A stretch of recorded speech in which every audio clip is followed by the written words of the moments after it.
Assalamualaikum warahmatullahi wabarakatuh. Kali ini Bu Guru akan menemani kalian belajar tentang IPA tetap pada bab 6 tentang Indonesiaku Kaya Budaya. Topik yang akan kita bahas kali ini yaitu kekayaan budaya Indonesia.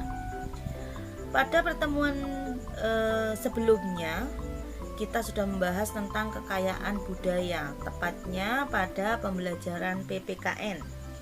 Jadi ada kaitannya dengan PPKN. Setelah kita mengetahui berbagai keragaman budaya yang ada di Indonesia, kali ini kita akan mengetahui faktor yang menyebabkan keragaman yang ada di Indonesia. Kenapa Indonesia bisa mempunyai banyak suku, banyak tarian, banyak rumah adat, dan banyak kebudayaan yang lain. Ada beberapa faktor yang menyebabkan Indonesia memiliki kekayaan dan keragaman budaya. Faktor yang pertama yaitu letak strategis wilayah Indonesia.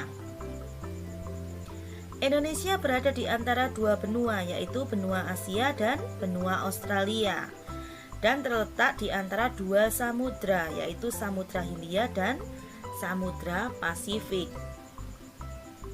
Letak strategis tersebut menjadikan Indonesia berada di tengah-tengah lalu lintas perdagangan. Para pedagang dari berbagai negara datang ke Indonesia membawa agama, membawa adat istiadat dan kebudayaan dari negaranya. Banyak pendatang menyebarkan agama, adat istiadat dan kebudayaan negaranya, baik dengan sengaja maupun tidak sengaja.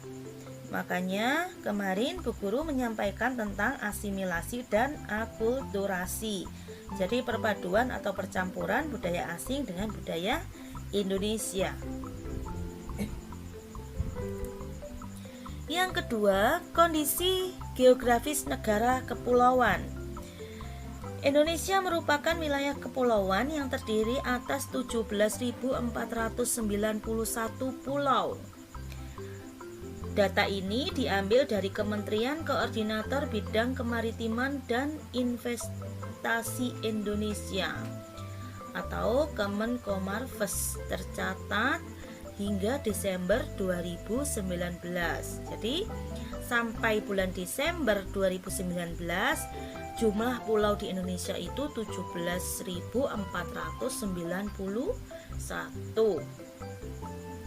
Penduduk yang menempati satu pulau atau sebagian dari satu pulau tumbuh menjadi kesatuan suku bangsa dan memiliki budaya sendiri.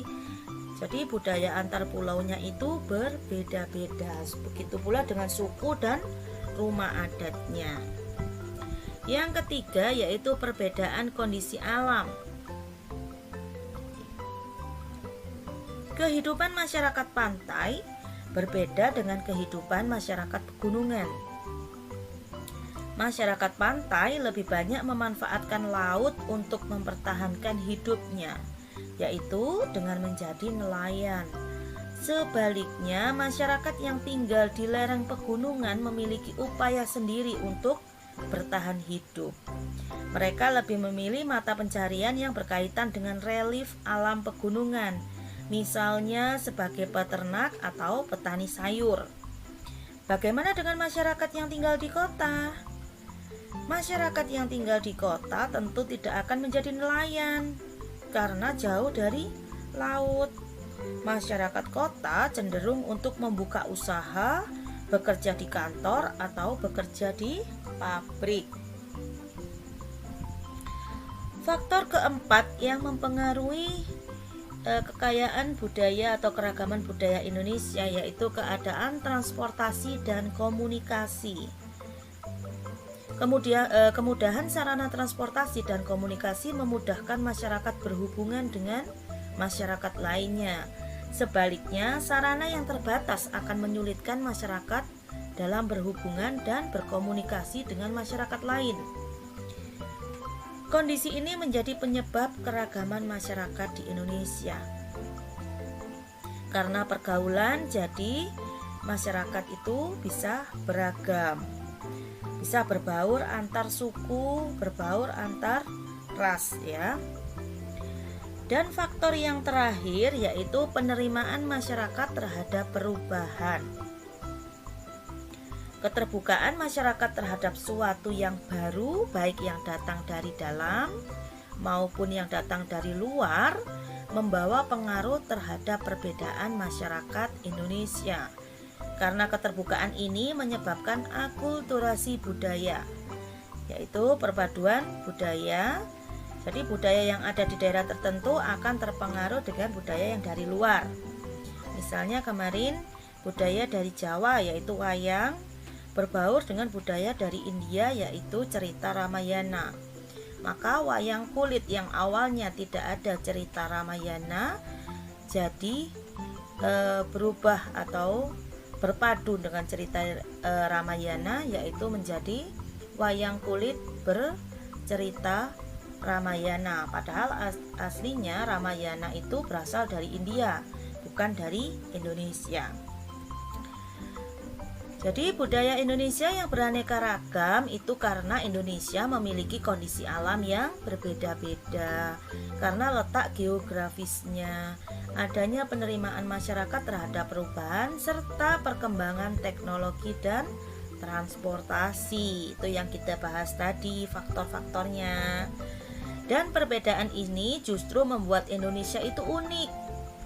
Dengan perbedaan, kita akan mengetahui dan saling mengenal keragaman budaya Indonesia, sehingga Indonesia menjadi beragam dan memiliki ciri khas tersendiri. Kemudian, faktor yang menyebabkan suku bangsa di daerah dengan daerah lain itu berbeda karena kondisi alam yang berbeda-beda serta letak geografis. Kemudian penerimaan masyarakat terhadap perkembangan, perubahan serta teknologi. Itu yang menyebabkan setiap daerah sukunya bisa berbeda-beda. Bu Guru ingatkan lagi tentang kebudayaan yang ada di Indonesia.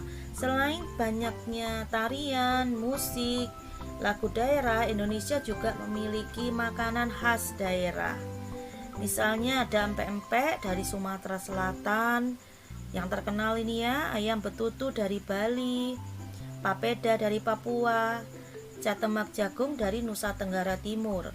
Kalau dari Jawa misalnya ada pecel Madiun, rawon, soto Makassar, kemudian ada lagi sate ya, dan lain sebagainya. Sekarang untuk makanan misalnya empek-empek bukan hanya ada di Sumatera Selatan, tapi sudah berbaur atau sudah ke wilayah lain. Di Jawa juga ada empek-empek, di Kalimantan juga ada empek-empek. Itu karena faktor dari komunikasi dan transportasi.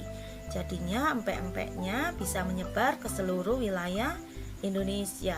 Begitu juga dengan ayam betutu. Ayam betutu bukan hanya di Bali, sekarang di seluruh pelosok Indonesia juga ada yang jualan ayam betutu. Kemudian adalah gambar yang bawah, yaitu contoh rumah adat. Kita sudah membahasnya kemarin pada pembelajaran PPKN. Silakan dibuka kembali bukunya PPKN, ada rumah adat, ada tarian, ada lagu daerah, dan berbagai macam kebudayaan serta suku yang lainnya. Baik anak-anak, materi untuk topik B sudah selesai. Saatnya kalian untuk melakukan refleksi pembelajaran hari ini. Selamat belajar, selamat mengerjakan refleksi. Assalamualaikum warahmatullahi wabarakatuh.